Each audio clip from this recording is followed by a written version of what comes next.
اما بعد 17واں پارہ آدھے سے پورا پڑھا گیا ہے، تو جہاں سے 17ویں پارے کا آدھا شروع ہوتا ہے اس سورت کا نام ہے سورہ حج۔ سمجھ میں آیا؟ حج جانتے ہیں اسلام کے جو 5 ارکان ہیں ان میں سے ایک رکن ہے حج کرنا۔ اس سورت کا اس لیے نام رکھا گیا حج کہ اس سورت کے اندر اللہ تعالیٰ نے حج کا تذکرہ کیا ہے، اور تذکرہ اس طریقے سے کیا کہ حضرت ابراہیم علیہ السلام سے اللہ تعالیٰ نے کہا کہ آپ لوگوں میں حج کا اعلان کرو اور یہ کہو کہ اے لوگوں، تمہارے پروردگار نے اپنا گھر بنوایا ہے، لہذا اس کا طواف کرو، چکر لگاؤ، آ کر کے عبادت کرو۔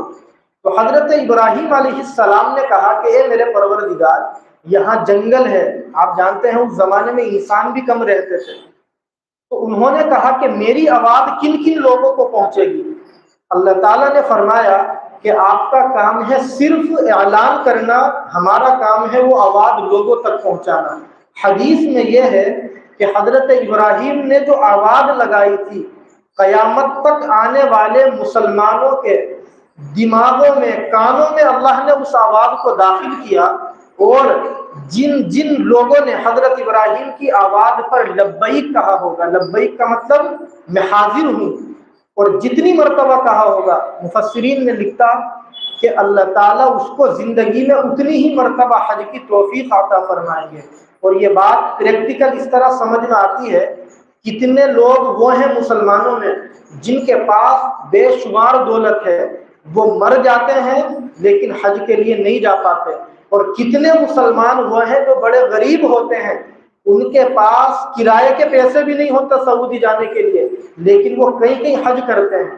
ہم نے اپنے علماء میں کتنوں کو دیکھا کہ کوئی مالدار آدمی ہے، چونکہ حج زندگی میں ایک مرتبہ فرض ہے، وہ حج کر کے آ گئے، پیسہ بہت ہے، وہ کہتے ہیں کہ حضرت آپ ہماری طرف سے خرچ ہم اٹھائیں گے، حج کر کے آئیے تاکہ ہمارے مرے ہوئے ابو کو ثواب پہنچے۔ تو ہم یہ دیکھتے ہیں اپنی آنکھوں سے، کتنے واقعات دیکھتے ہیں کہ لوگوں کے پاس پیسہ نہیں ہے اور کئی مرتبہ وہ حج کر لیتے ہیں۔ تو اس سے یہ بات سمجھ میں آتی ہے جو قرآن میں یہاں اللہ نے بیان کی کہ حضرت ابراہیم کی آواز پر جن نے کہا لبیک، اللہ تعالیٰ اسی کو وہاں بلاتے ہیں، ورنہ ہر آدمی وہاں نہیں پہنچ پاتا۔ اب میں آگے بڑھنے سے پہلے آپ سے پوچھ رہا ہوں، آج سے پہلے یہاں جو بیٹھے تھے آپ، پتا تھا اس بات کا کہ قرآن میں حج کا ایسے بھی ذکر ہے؟ ذرا ہاتھ اٹھانا کتنوں کو پتا تھا، اور جتنوں کو نہیں پتا تھا ذرا وہ ہاتھ اٹھاؤ۔ میں کچھ سمجھانے کے لیے پوچھ رہا ہوں، کتنوں کو نہیں پتا تھا؟ اس کا مطلب ایک کو بھی نہیں پتا تھا۔ جب 15-20 منٹ میں یہ قرآن ہمارے اتنا آسان سے سمجھ میں آ سکتا ہے تو کیا ہم دے نہیں سکتے؟ کتنے سارے ساتھیوں کو میں دیکھتا ہوں باہر ڈیری پہ کھڑے رہیں گے، جب ہم تفسیر کر کے نکلیں گے وہ یہی باتوں میں لگے رہتے ہیں۔ اب تو یہ بھی نہیں کہہ سکتے کہ شیطان بہکارا ہے، اللہ تعالیٰ نے اس کو قید کر رکھا ہے، لیکن پتہ نہیں دین سیکھنے کی طرف توجہ نہیں ہے۔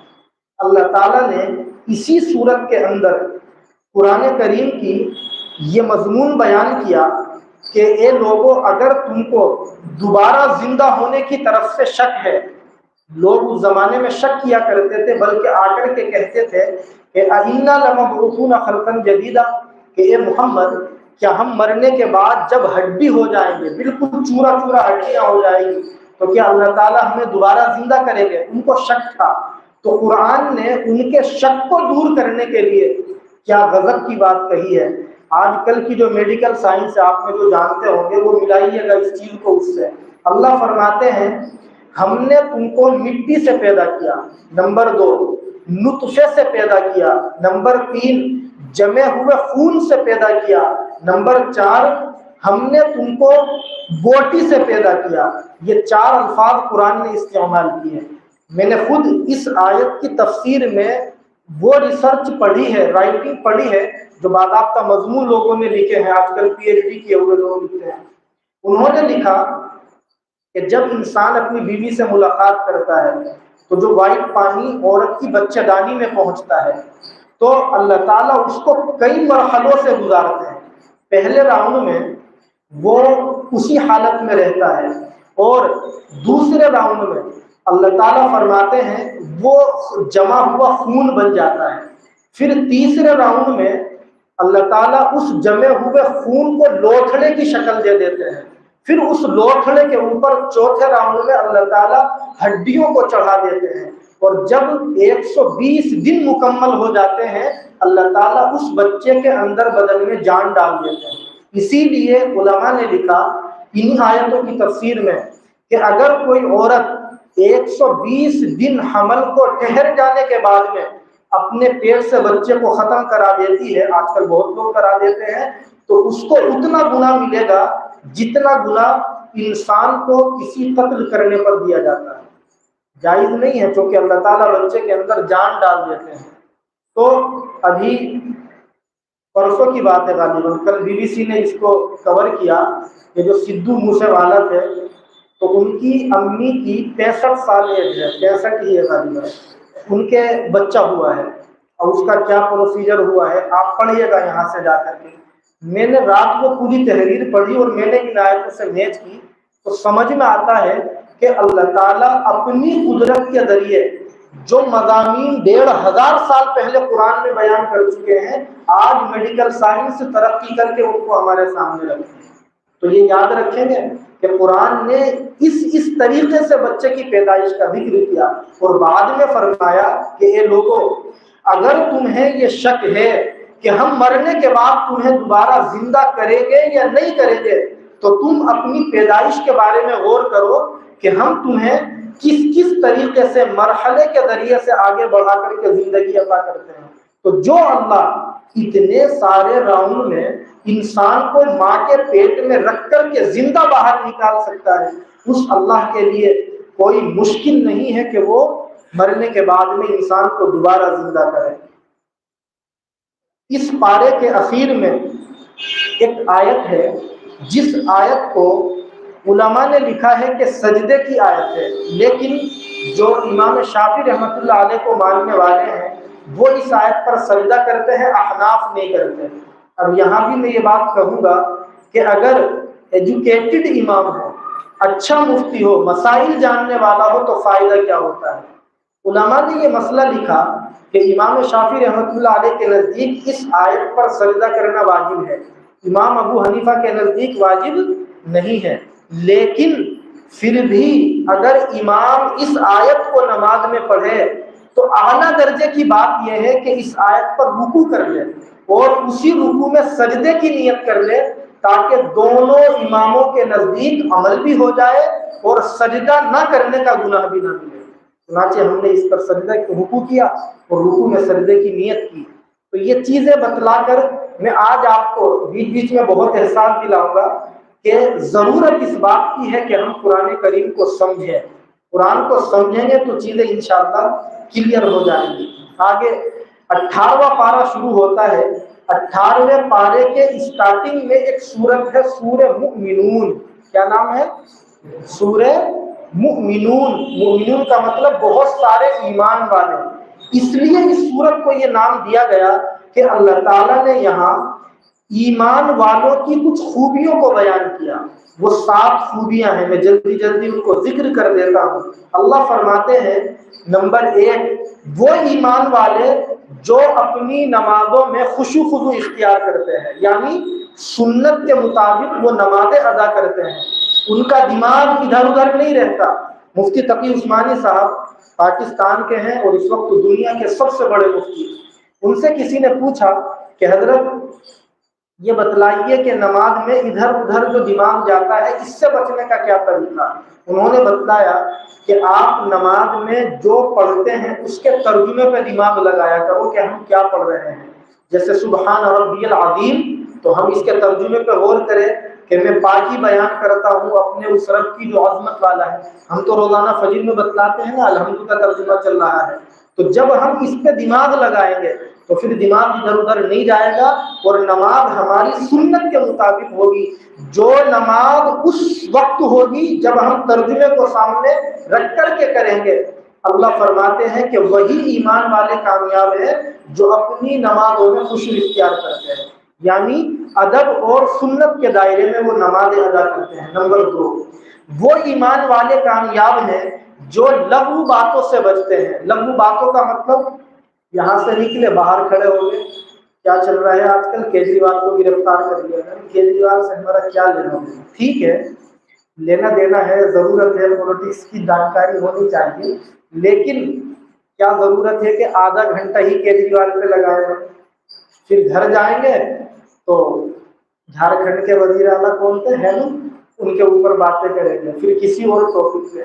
تو قرآن جو کہتا ہے لغو چیزوں سے بچنا، یہی ہے لغو، یعنی جن چیزوں میں فائدہ بھی نہ ہو نقصان بھی نہ ہو، ان چیزوں سے مسلمانوں کو بچنا چاہیے، ضرورت کے مطابق انوالو ہونا چاہیے، حد سے زیادہ چیزوں میں آگے نہیں جانا چاہیے۔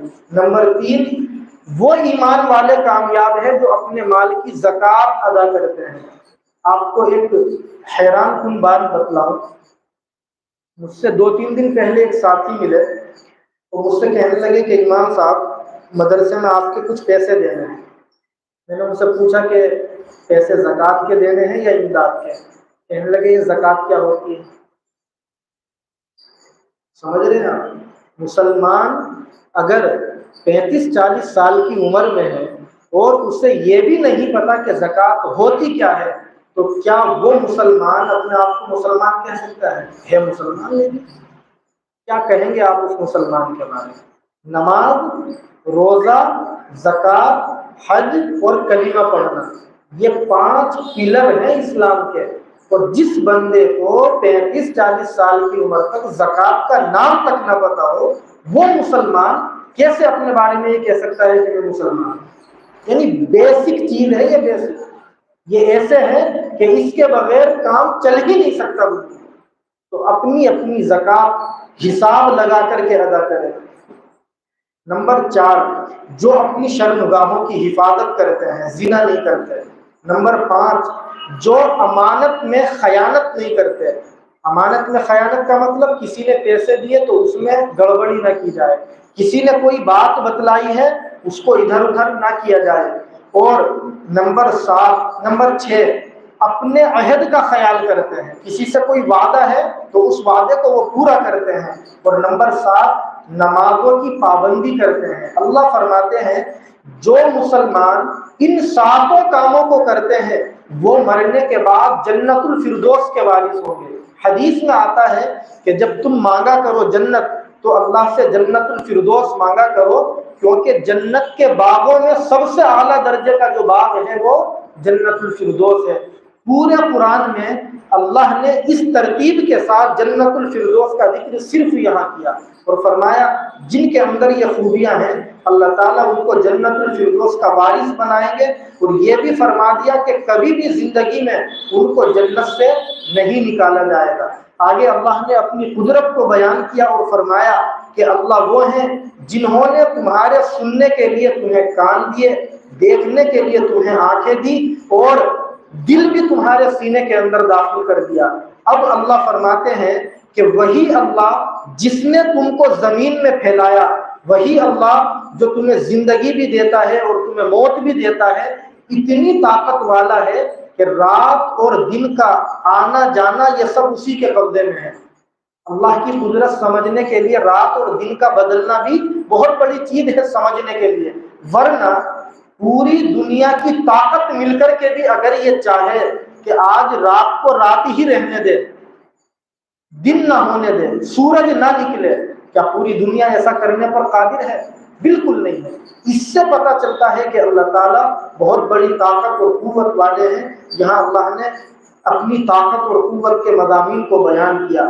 پھر اللہ یہ فرماتے ہیں، یہ آیت تو بڑی جھنجھوڑتی ہے، افحسبتم انما خلقناکم عبثا وانکم الینا لا ترجعون۔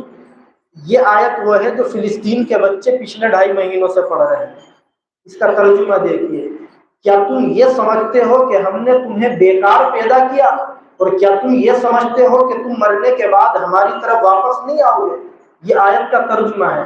مطلب یہ ہے کہ اللہ نے دنیا میں ہمیں بیکار پیدا نہیں کیا کہ ہم جب چاہے سو جائیں، جب چاہے اٹھیں، جیسے چاہے حرام طریقے سے پیسہ کمائیں۔ علامہ اقبال نے کہا تھا، یہ سعادت زہ الفت میں قدم رکھنا ہے، لوگ سمجھتے ہیں کہ آسان ہے مسلمان ہونا، ہم نے جب کلمہ پڑھ لیا اب ہم آزاد نہیں ہیں، پیسہ کمانے میں بھی آزاد نہیں ہے کہ چاہے جہاں سے جھٹکے کا کما لیا، کمانے سے پہلے یہ دیکھنا ضروری ہے کہ جائز طریقہ ہے وہ یا غلط طریقہ ہے، پیسہ خرچ کرنے میں بھی ہم آزاد نہیں ہیں، یعنی ہم یہ نہیں سمجھ سکتے کہ ہمارا پیسہ ہے ہم مالک کے جہاں چاہیں لٹا دیں، اگر ہم نے 1 روپیہ بھی ناجائز جگہ پر خرچ کیا ہوگا، شراب پینے کے لیے یا کسی اور گندی چیز کے لیے استعمال کیا ہوگا، اس 1 روپیے کے بارے میں اللہ کے نبی نے فرمایا اللہ تم سے حساب لیں گے اور تمہیں حساب دینا پڑے گا۔ مطلب یہ ہے کہ یہاں اللہ تعالیٰ یہ بتاتے ہیں کہ تم مسلمان ہو، لہذا تمہاری کیا کیا ذمہ داریاں ہیں تمہیں ان کو سمجھ کر کے زندگی گزارنی چاہیے۔ آگے ایک سورت شروع ہوتی ہے سورہ نور، نور کے معنی آتے ہیں روشنی۔ اللہ تعالیٰ نے اس سورت کا نام سورۃ النور اس لیے رکھا کہ اس میں اللہ نے یہ مضمون بیان کیا کہ پوری دنیا کو، آسمانوں کو، زمینوں کو اور ان کے درمیان کی تمام مخلوقوں کو روشنی دینے والی ذات اللہ کی ہے، اللہ ہی روشنی دیتے ہیں۔ یہ لائٹ جل رہی ہے یہ بھی اللہ کی روشنی ہے، ہم دن کے اندر سورج کی روشنی میں چلتے ہیں یہ بھی اللہ کی روشنی ہے۔ یہ مضمون اللہ نے یہاں بیان کیا۔ اس سورت کے اندر اللہ تعالیٰ نے بڑے اہم احکام بیان کیے ہیں، بس شارٹ میں 2-4 احکام ذکر کر دیتے ہیں پھر بات پوری کر لیں گے۔ پہلا حکم اللہ نے بیان کیا کہ جو لڑکا یا لڑکی زنا کر لے تم ان کو 100 کوڑے لگاؤ، اور فرمایا کوڑے لگاتے وقت میں اللہ کے دین کے مسئلے میں تمہیں ان پر رحم نہیں آنا چاہیے۔ ہندوستان اسلامی ملک نہیں ہے، ہم تو اسلامی ملک کی بات بھی نہیں کرتے، بغیر بات کیے ہوئے یہ بڑے پریشان ہو جاتے ہیں، لیکن ہم ان لوگوں کو یہ بتلا دینا چاہتے ہیں جن کو اسلامی ملک کے نام سے ہی ڈر لگتا ہے کہ جناب اسلام اتنا اچھا مذہب ہے کہ اگر اس کے بیان کیے ہوئے قانون پر کوئی ملک عمل کر لے گا اس ملک کے اندر کرپشن 100% ختم ہو جائے گا۔ اس کی مثال پوری دنیا کے سامنے افغانستان نے رکھی ہے اور چند سالوں میں وہ اور کھل کے بتلایا گا۔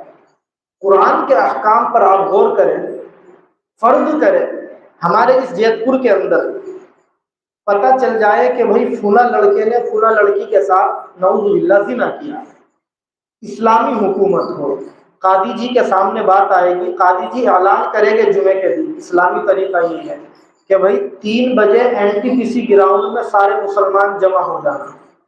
اب سارے جیت پور کے مسلمان NTPC گراؤنڈ میں، ینگ لڑکے بھی لڑکیاں بھی، اب وہاں 100 کوڑے لگائے جائیں گے اس لڑکے اور اس لڑکی کے جس نے زنا کیا۔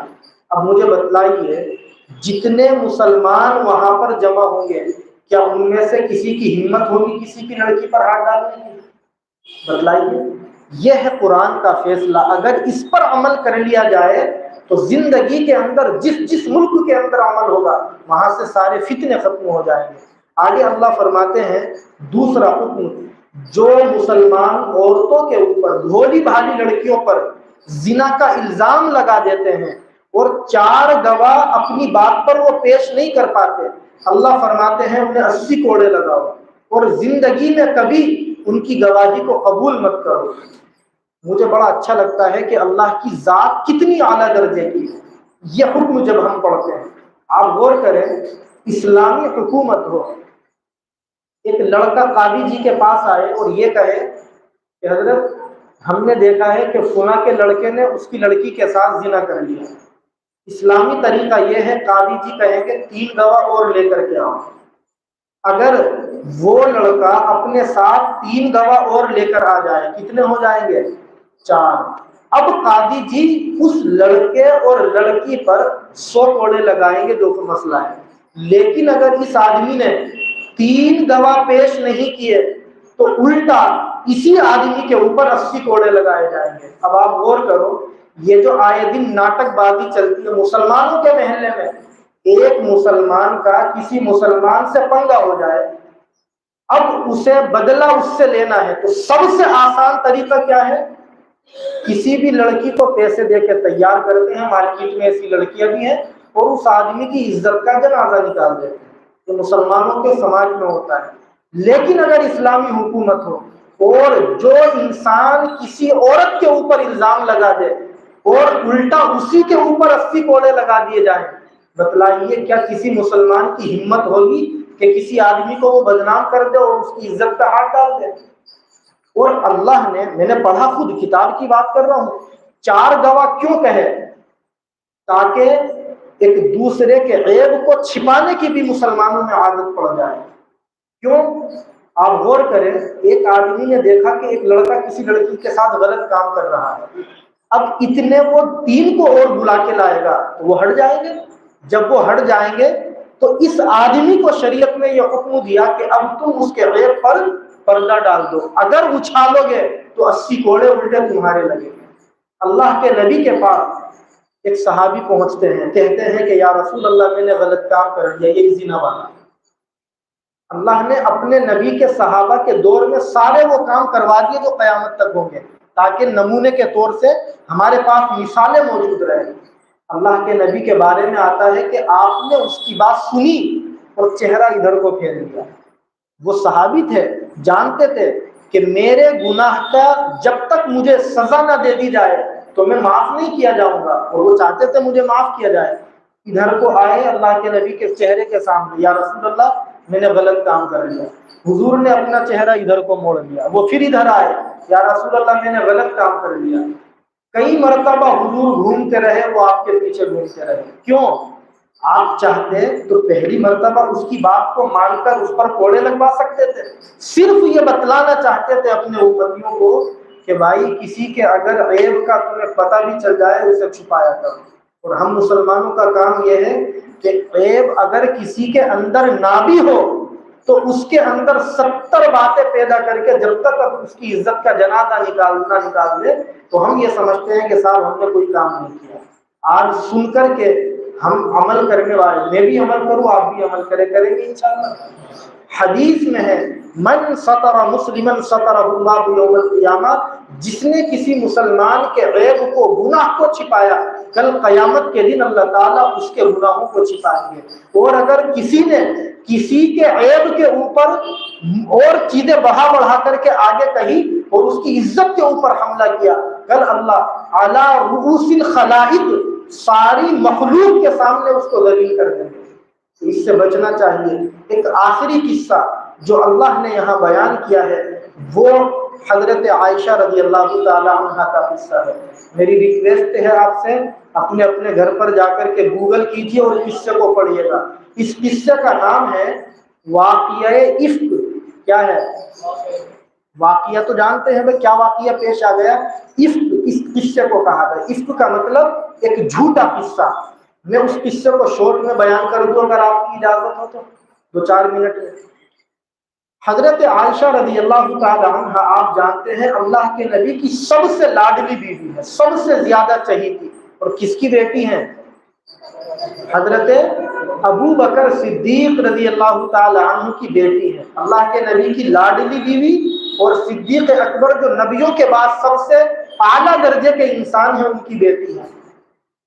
اللہ کے نبی علیہ السلام کی یہ عادت تھی کہ جب کسی جنگ وغیرہ میں جاتے تھے تو کسی ایک بیوی کو اپنے ساتھ لے کر کے جاتے تھے۔ چنانچہ غزوہ بنو المصطلق، اس نام سے ایک جنگ ہوئی ہے، بنو المصطلق کے نام سے۔ تو اللہ کے نبی حضرت عائشہ کو ساتھ لے کر کے گئے۔ راستے میں ایک جگہ آپ نے واپسی پر پڑاؤ ڈالا، تھکے ہوئے تھے کہ بھائی تھوڑی دیر کے لیے سب اپنی ضرورت پوری کر لو پھر آگے بڑھیں گے۔ حضرت عائشہ رضی اللہ تعالی عنہ بھی جنگل کی طرف گئی اپنی ضرورت سے فارغ ہونے کے لیے۔ جب واپس آئی تو آپ کے گلے میں ایک ہار تھا جو ان کی بہن کا تھا، پہنا انہوں نے تھا، لیکن وہ آپ کے گلے میں آپ کو نہیں ملا تو یہ بڑی پریشان ہوئی۔ انہوں نے یہ سمجھا کہ شاید جہاں میں گئی تھی وہاں گر گیا ہوگا۔ یہ واپس اس کو تلاش کرنے کے لیے پہنچتی ہے، جب وہاں دیکھتی ہے تو ہار نہیں ملتا۔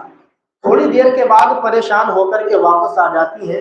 جب یہ واپس آتی ہیں تو یہ قافلہ وہاں سے جا چکا تھا۔ ہوتا یہ تھا، پریکٹیکل سمجھے، اونٹ کے اوپر ایک ہوجج رکھا جاتا تھا، یعنی ایک باکس ٹائپ تھا، اس کے اندر حضرت عائشہ ہوتی تھی۔ مورخین نے لکھا ہے کہ آپ کا بدن بہت ہلکا پھلکا تھا، تو صحابہ نے یہ سمجھا کہ آپ اندر موجود ہیں اٹھا کر کے اسے اونٹ پر رکھ دیا اور لے کر کے چل دیے. آپ کو اندازہ نہیں تھا کہ وہ اس میں نہیں ہے.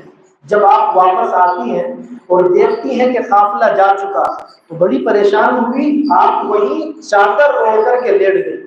اللہ کے نبی کی پالیسی پر قربان جائیے. آج کل کی جو میں سمجھتا ہوں پتہ نہیں کسی نے لکھا تھا کہ امریکہ کے اندر جو فوجی کمانڈر ہیں تو وہاں جو پالیسی وہ اپلائی کرتے ہیں وہ حضرت عمر کے زمانے کی اپلائی کرتے ہیں اور حضرت عمر اللہ کے نبی کی کرتے تھے.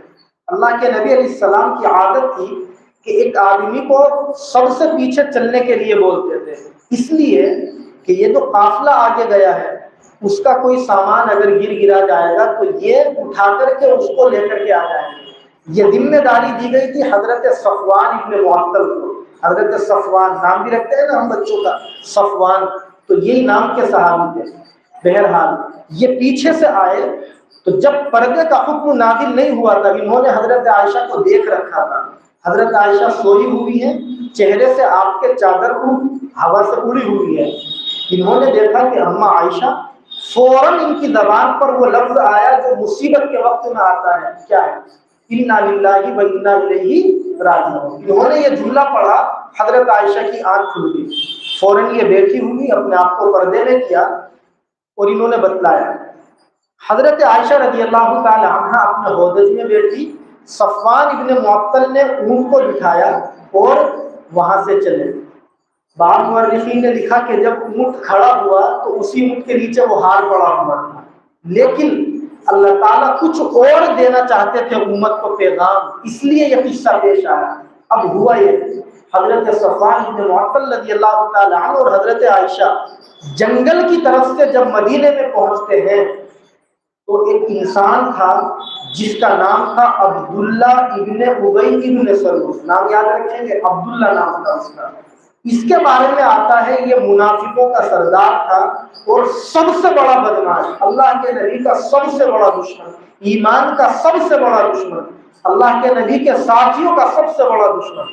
اسے موقع مل گیا الزام لگانے کا. اس نے نعوذ باللہ حضرت عائشہ اور حضرت صفوان ابن معطل رضی اللہ تعالی عنہ پر الزام لگایا اور پورے مدینے کے اندر اس کو جنگل کی آگ کی طرح پھیلا دیا. حضرت عائشہ رضی اللہ تعالی عنہ فرماتی ہے کہ اللہ کے نبی اتنے پریشان تھے کہ گھر میں آتے تھے بات بھی نہیں کرتے تھے، ٹینشن میں، کھانا کھایا، ضرورت پوری کی اور نکل گئے. پورے 1 مہینے مدینے کی گلیوں کے اندر یہ ہوائیں گھومتی رہی کہ محمد کی بیوی نے یہ کام کر دیا. آپ سوچیں، تھوڑا تصور کریں کہ نبیوں کے سردار کی سب سے لاڈلی بیوی پر یہ سب چیزیں 1 مہینے تک ہوا چلتی رہی. حضرت عائشہ رضی اللہ تعالی عنہ فرماتی ہیں کہ مجھے مکمل یقین تھا کہ ایک نہ ایک دن اللہ تعالیٰ اپنے نبی کو میرے بارے میں بتلا دیں گے کہ میں بے قصور ہوں، میری کوئی غلطی نہیں ہے. ایک دن یہ ہوا، حضرت عائشہ کے پاس حضور تشریف لائے اور بیٹھ گئے. حضرت ابو بکر بھی وہاں موجود تھے. آپ کے اوپر وحی کے آثار نظر آئے. جب وحی نازل ہوتی تھی، جبریل آپ کو اللہ کا پیغام پہنچاتے تھے تو حدیث میں آتا ہے چہرہ زرد پڑ جاتا تھا، پسینہ آنے لگتا تھا اللہ کے نبی کو. حضرت عائشہ سمجھ گئی اللہ کا کوئی حکم نازل ہونے والا ہے، لیکن آپ کو یہ اندازہ نہیں تھا کہ قرآن میرے بارے میں نازل ہوگا. تو یہ 2 رکوع 18ویں پارے کے، یعنی 7واں سے لے کر 8واں اور 8ویں سے لے کر کے 9واں، 7 اور 9 کے بیچ کے جو 2 رکوع ہیں، یہ اسی وقت حضرت عائشہ کے کمرے میں اللہ نے وہ جبریل کے ذریعے سے نازل کروائے. اور ان آیتوں کے اندر اللہ تعالیٰ نے حضرت عائشہ کی برات کو ظاہر کیا اور اللہ کے نبی نے مسکرا کر کے فرمایا ابشری یا عائشہ، یہ عائشہ خوشخبری مبارک ہو، اللہ نے آپ کو بے قصور ثابت کر دیا. حضرت عائشہ رونے لگی اور کہنے لگی کہ یا رسول اللہ فدا کا ابی و امی، میرے ابو جان آپ پر قربان ہو. مجھے یہ تو پتا تھا کہ میرے بارے میں اللہ آپ کو بتلائیں گے، لیکن مجھے کبھی یہ یقین نہیں ہوا کہ میرے بارے میں قرآن کی آیتیں نازل ہو جائیں گی. صحابہ حضرت ابو بکر سے کہا کرتے تھے کہ ابو بکر تم کتنے خوش قسمت انسان ہو، تم اللہ کی نظروں میں کتنے بابرکت آدمی ہو کہ تمہاری بیٹی کے بارے میں، تمہارے بارے میں تمہاری وجہ سے اللہ نے کتنے احکام نازل کیے، چنانچہ اسی سفر میں اللہ نے تیمم کا حکم نازل کیا، یعنی اگر آدمی بیمار ہے یا اتنی دور ہے کہ پانی نہیں ہے تو تیمم کر سکتے ہیں۔ تو صحابہ کہتے تھے کہ اے ابو بکر، آپ کی بیٹی کی برکت سے اللہ نے ہمیں تیمم کا حکم دے دیا۔ تو یہ تو قصہ ہے، اس کے ذریعے سے بتلانا یہ ہے، مفسرین نے لکھا کہ اللہ تعالیٰ نے حضرت عائشہ کے اس قصے کو قرآن میں اس لیے بتلایا کہ اگر مسلمانوں تمہاری بیٹی کے اوپر، تمہارے بیٹے کے اوپر، تمہارے اوپر اگر کوئی انسان الزام لگا دے تو تمہیں پریشان نہیں ہونا چاہیے، اللہ سے دعا مانگنی چاہیے، اللہ دودھ کا دودھ پانی کا پانی کر دے گے۔ پریشان اس لیے نہیں ہونا چاہیے کہ جب رسولوں کے سردار پر، ساری دنیا کے آقاؤں کے آقا پر یہ حالات آئے ہیں، ان کی بیوی پر یہ سب ہوا ہے، تو ہمیں تمہیں پریشان ہونے کی ضرورت نہیں ہے۔ اللہ نے اور بھی چند باتیں یہاں ذکر کی ہیں، بس یہیں پر آج اکتفا کرتے ہیں، قصے کی وجہ سے بات لمبی ہو گئی۔ اللہ تعالیٰ ہمیں عمل کرنے کی توفیق نصیب فرمائے۔ اب میں آپ سے پوچھ رہا ہوں، کچھ سمجھ میں آیا کہ قرآن میں ہم نے کیا پڑھا تھا؟ کس کس کی سمجھ میں آیا؟ کفیل بھائی کیا خیال ہے؟ کچھ سمجھ میں آیا؟